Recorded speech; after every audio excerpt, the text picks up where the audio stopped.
Binuksan ang Tactical Survival and Arms Expo 2022 sa SM Mega Trade Hall. Matatagpuan dito ang iba't ibang klaseng mga baril. Meron din mga accessories tulad ng mga damit, mga shades, mga lagayan ng baril at kung ano-ano pa. Meron din iba't ibang mga kalibre ng mga bala. Meron din ditong one-stop shop para sa LTOP o ang license to own and possess firearms.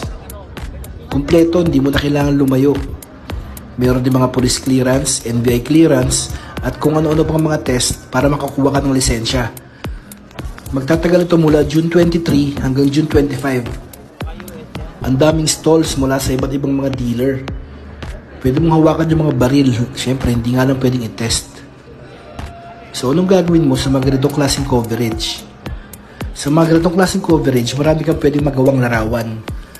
Una ginawa ko, nag-ikot-ikot muna ako. Binisita ko ang iba't ibang mga stalls.